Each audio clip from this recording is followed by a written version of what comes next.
The broadcast is now starting. All attendees are in listen-only mode.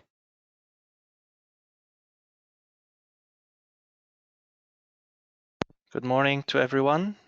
Welcome to this webinar. My name is DigitalHealthEurope, and together with my colleague Very Strutman, today we will present to you the Digital Health Europe call for Twinnings, provide you with some more information about this call, and collect your feedback and questions.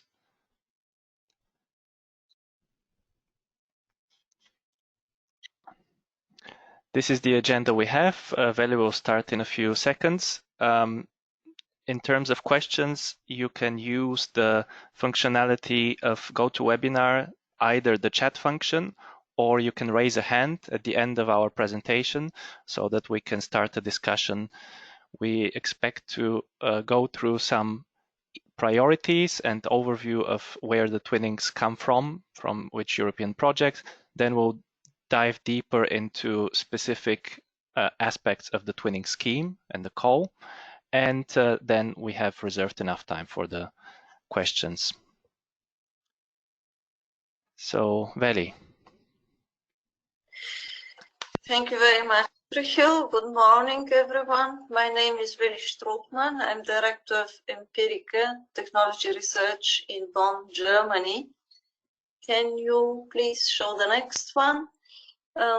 We start this webinar by presenting very briefly to you the Digital Health Europe project that we are coordinating here at Empirica. It is support and coordination action, which started in January last year and will run until end of June next year. The full title of it is Support to a Digital Health and Care Innovation Initiative in the context of the Digital Single Market Strategy. And it has a large number of partners, 17, which are supported by an advisory expert board of more than 50 associated experts. You can see all the logos of our partners here on this slide. Next, please. This is an overview from a higher perspective of the overall approach and activities of the project. You can see that we have 3 multi-stakeholder communities, meaning that we are engaging not only the partners and the experts board, but also wider communities to support 3 European priorities, and I will mention these priorities also later on.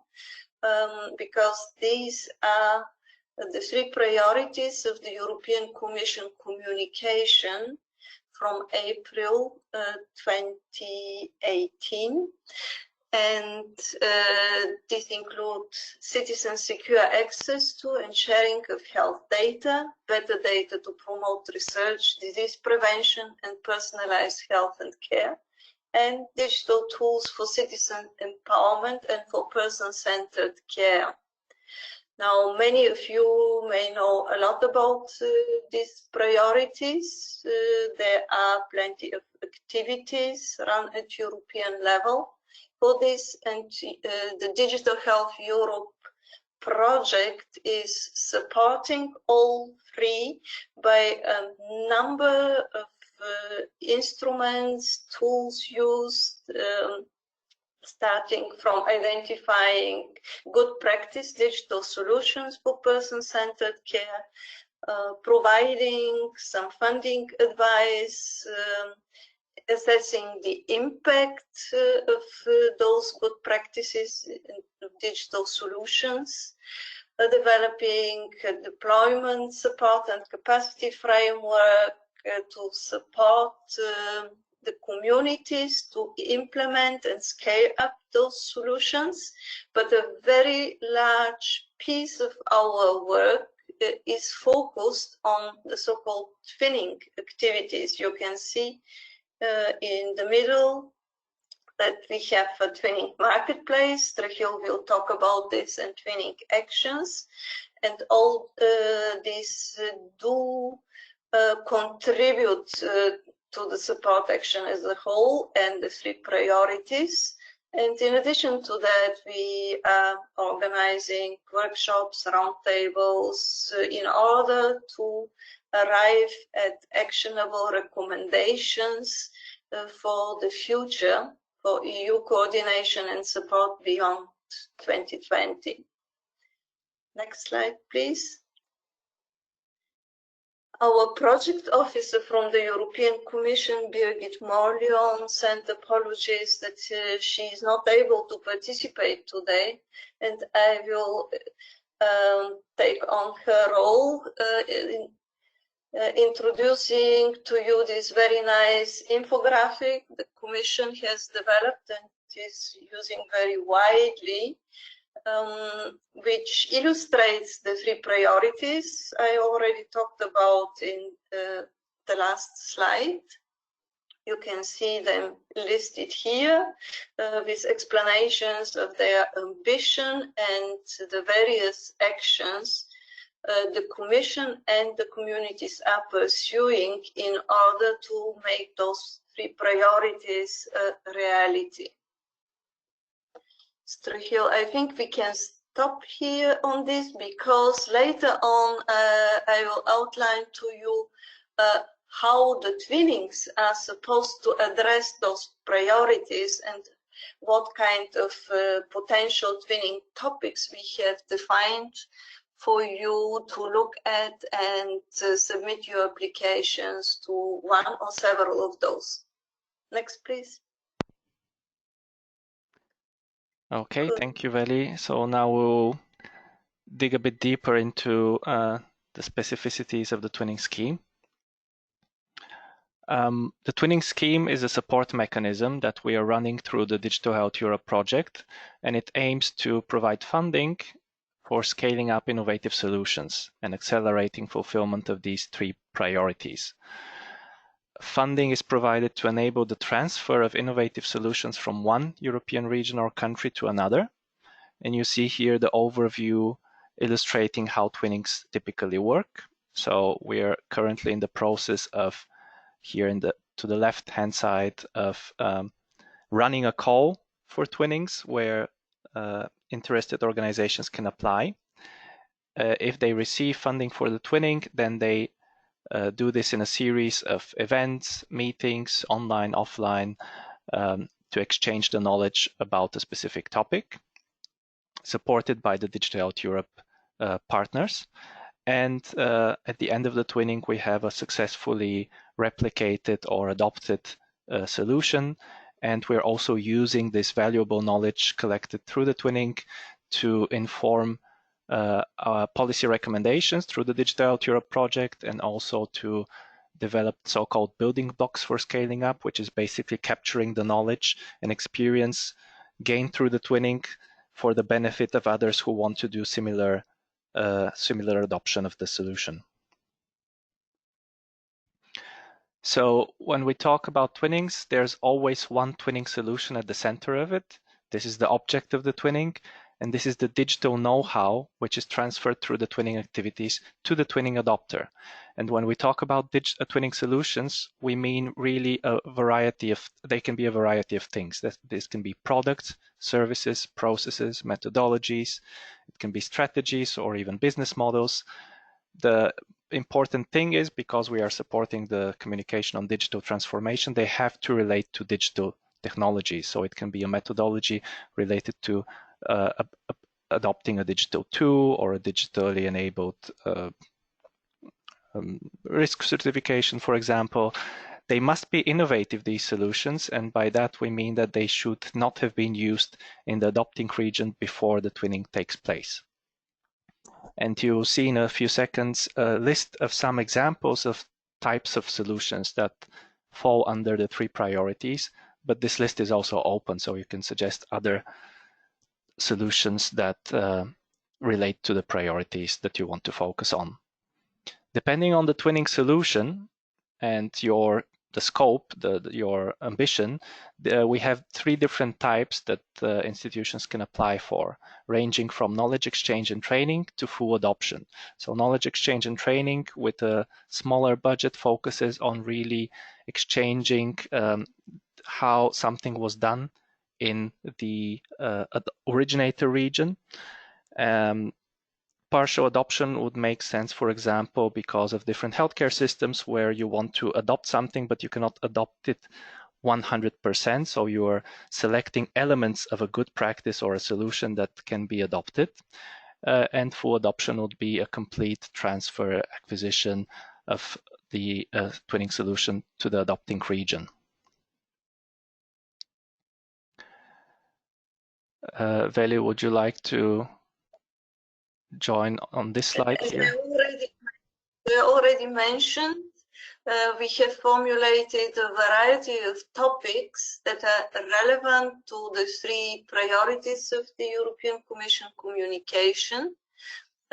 You can see those here. To priority 1, the citizens' secure access to and sharing of health data across borders. Here, all kinds of tools that support citizens' access, like secure online portal, access to the own electronic health record information or personal health record would qualify.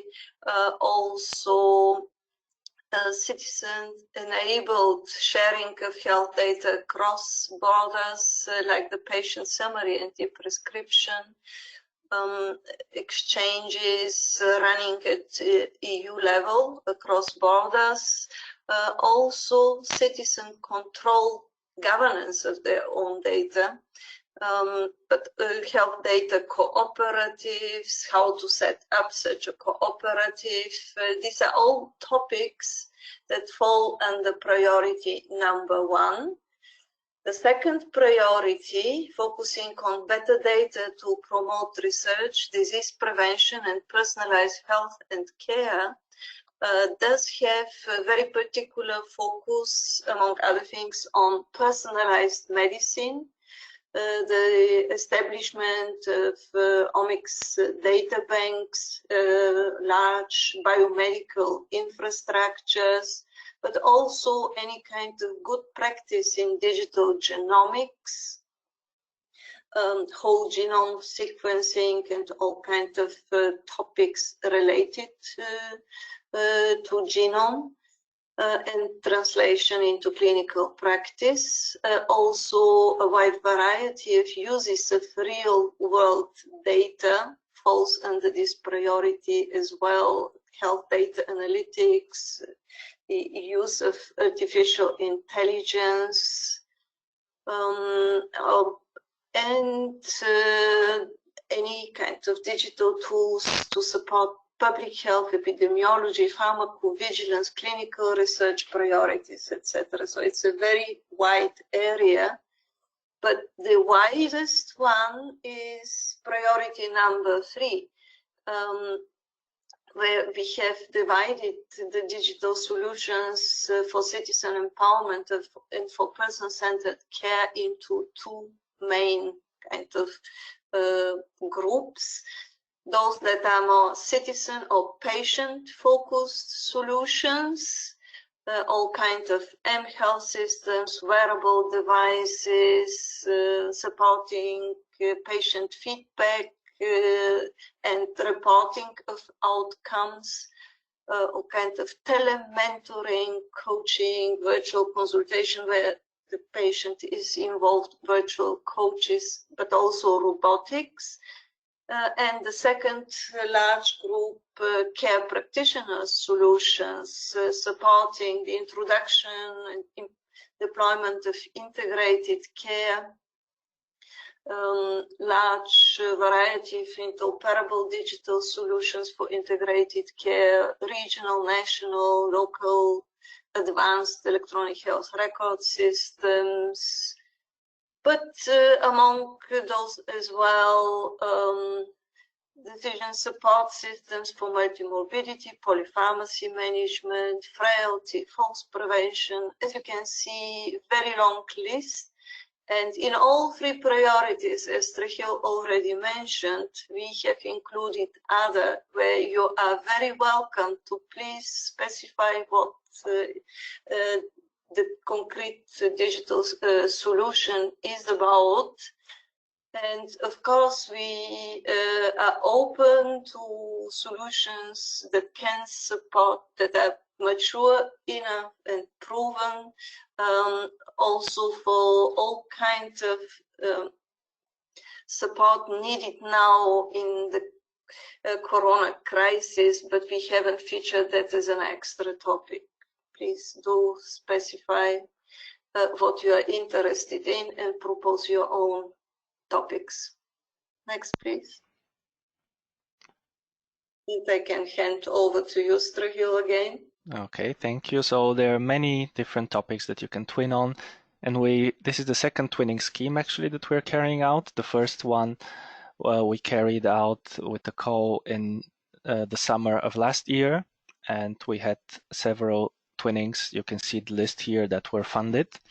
And just to have a look at the different topics they're covering, we have very different twinnings. Some, like the third one here, Rehab Lab for You, focused on designing 3D printed assistive devices. They're transferring this to 3 different adopters.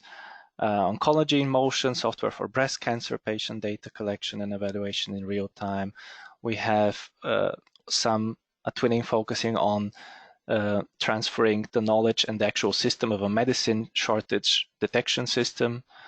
We have a mobile app on preoperative patient preparation before surgery.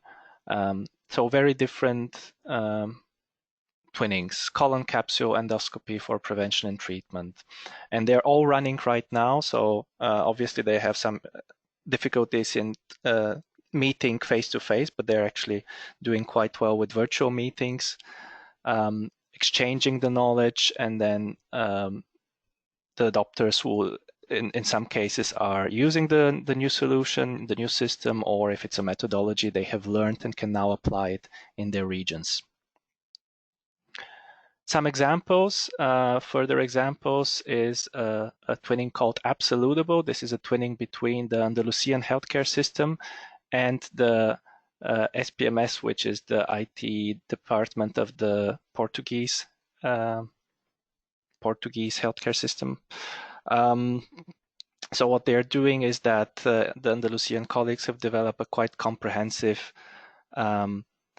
guide for related apps, devices, and software, and it includes a quality seal granting quality recognition of the authority. And what they're doing now is transferring this knowledge and experience to Portugal with the aim that the Portuguese healthcare system through SPMS can adopt this and provide a mutual recognition system between the 2 regions and countries, so that any app device that is recognized through the scheme of Andalusia is also recognized at the same time in Portugal and vice versa. Another example is the so-called scan twinning, which is strengthening the capacity for the analysis of electronic health data. And you see here the originator and adopter. We do have some twinnings that are one-to-one twinning, meaning the originator, the owner of the good practice of the solution, is teaching one adopter, transferring the knowledge to one adopter. And we have some that are one-to-many.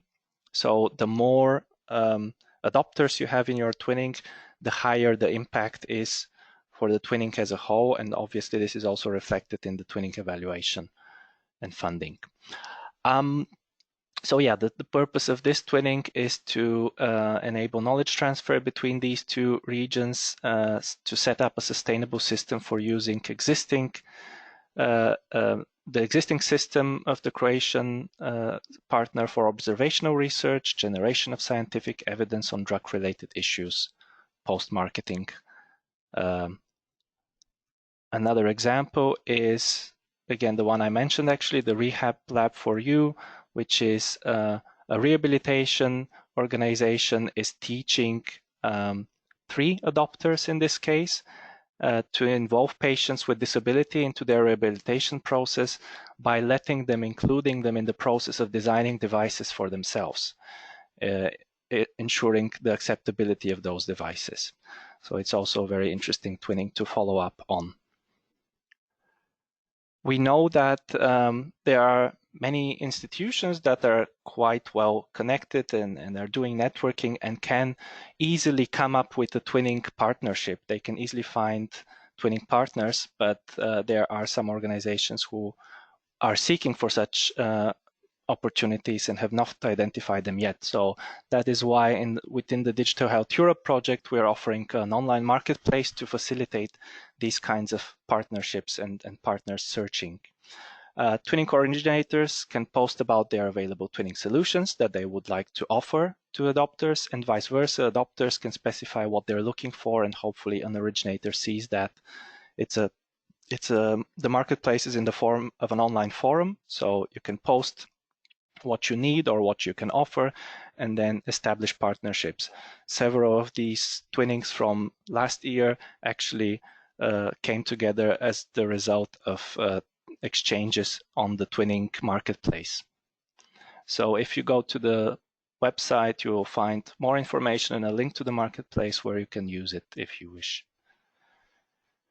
So the twinning aspect is a big part of our project because we believe in providing, in gathering evidence on the ground and using this to inform policy recommendations and to inform the further work of the Commission in terms of digital health and care.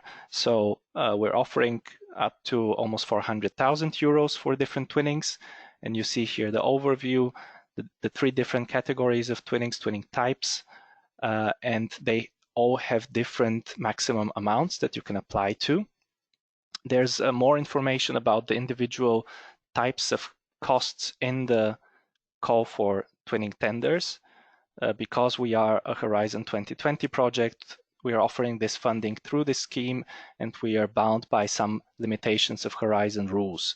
So that is why you see here that we have different cost categories. There are three categories. We also, the third category is twinning subcontracting. So there are certain limitations. If you have questions, let me know, but much more information is available in the call for tenders in the actual documents. The budget listed here refers to a twinning pair. So one originator and at least one adopter. In case of multiple adopters, the same budget applies for the twinning as a whole. And the twinning scheme is implemented in the form of a competitive twinning tender, meaning that we'll receive applications and evaluate them based on certain criteria, award criteria, and those that pass the criteria and there's enough budget for them will be funded. The focus of the twinning is on local, regional, and national health and care providers in Europe that wish to adopt such solutions which are available for transfer from other local, regional, and national health and care providers in Europe. The twinning activities must involve, as we said, the digital element, the digital know-how, transfer of digital know-how, and twinning originator and twinning adopter must be from different countries. In case of multiple adopters, it is enough that one of them is different to the originator country. In terms of more process-oriented submissions, so we have different twinning call documents, and to submit a twinning tender must be submitted by one organization. We call this a twinning contractor, and this can be anyone from the twinning, either the originator or one of the adopters, or a third party. And successful tenders are offered a contract to conduct the twinnings in the period from the second half of this year until the first half of next year. We talked about the different categories, so more information is available in the documents. Those are actually the 5 documents that you can find if you go to the website and fill in a short online form, after which you can download them. The main one is the request for twinning tenders. So this includes all information about what twinnings are, what we expect, types of solutions, eligibility criteria, award criteria, etc., and the tendering process. We offer 3 different application templates to support your submission. So there are administrative, technical, and financial sections with certain limits to the pages so that it's not too burdensome, depending also on the twinning type. So obviously knowledge exchange type twinnings, the first type has less, we have less expectations in terms of number of pages, for example, for the technical section. And you can also see how the twinning contracts will work depending on what kind of twinning costs you apply for. The 3 templates, filled-in templates, must be sent to the email you see here by the deadline specified, and the deadline we'll see in a few seconds. Before that, just so that you understand how we will evaluate the twinnings, twinnings are evaluated against exclusion, selection, compliance, and award criteria. And you see here the screenshot of the award criteria. So we're looking at different things that will be evaluated, such as the maturity of the solution, the value of benefits for patients, for the healthcare systems, the feasibility of the twinning work plan, etc. And we're applying to this award criteria 70% on the quality, and 30% will come from the price that is offered for this twinning, because it is a competitive twinning tender. And the winning tenders are expected to be announced towards the end of May. This is the twinning calendar. So currently we're here in the 2nd webinar. We've already provided the 1st webinar. This webinar is also being recorded. From the 1st twinning webinar, we did receive several questions, and they're already on the website. So you can go to the website, and under the section frequently asked questions, you can find already some answers, but we're collecting further questions you may have by the 10th of April, so by Thursday, and we're collecting them through the webinars, but also through the website. So if you do have questions, you can send it to our email, to the project email. After that, again, as we said, towards the end of May, we expect to be able to announce the winning twinnings. And based on the type of twinning, there are different timelines, as we said. Knowledge exchange and training twinnings will run from the summer until the end of the year, whereas partial and full adoption twinnings have a bit of a longer time frame that you can see here. That was the quick overview of the most important aspects of the twinning scheme. Now, as we said, yes?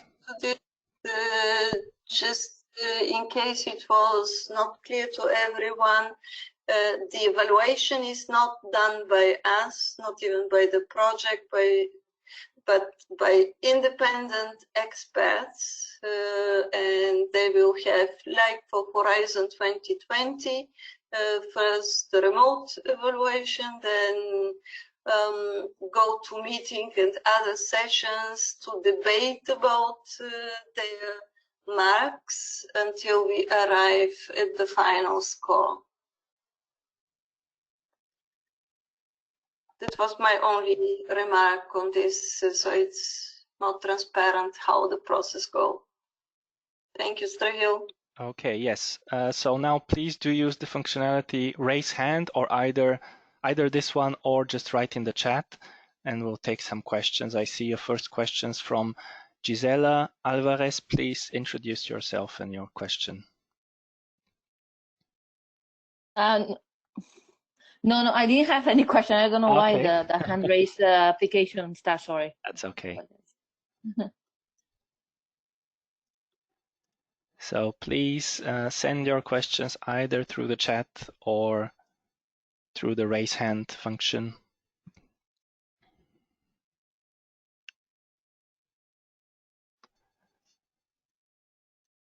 One of the questions we're receiving via the chat is on whether the deadlines for the completion of or the submission of the twinning applications will be reviewed given the COVID lockdown. And we are, of course, thinking about this. We're evaluating the situation. So far, we have not decided to prolong the deadline, but this is definitely an option that we're still reviewing. And it may be that we decide to prolong the twinning deadline for certain types of twinnings, such as the knowledge exchange twinning, but that's not been decided yet. If it is decided, then it will be available on the website and will inform all those who have downloaded the call for tender documents.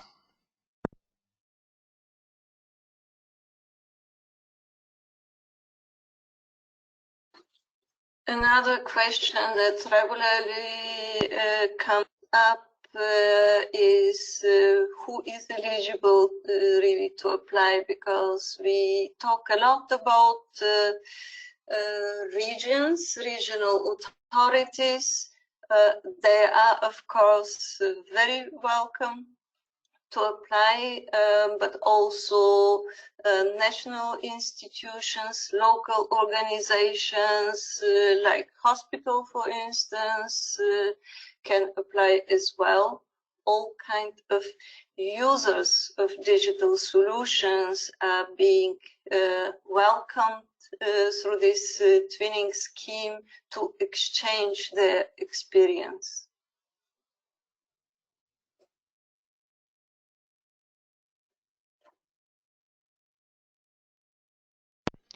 One other question is about the adopter's country must be different to the originator's country, but if more than one adopter, can these be from the same country? Yes, if you have multiple adopters, for example, an Italian originator and an Italian and Portuguese adopter, that would suffice to meet the criteria that at least one of the adopters is different to the originator country.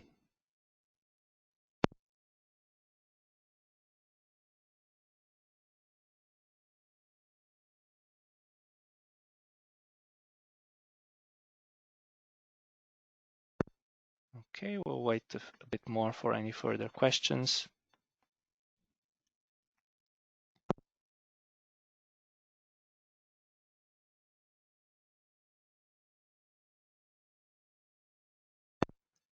If you do think of a question, please do pose it, because the deadline again is the 10th of April, so we can at least receive it and make all questions available and their answers available on the website.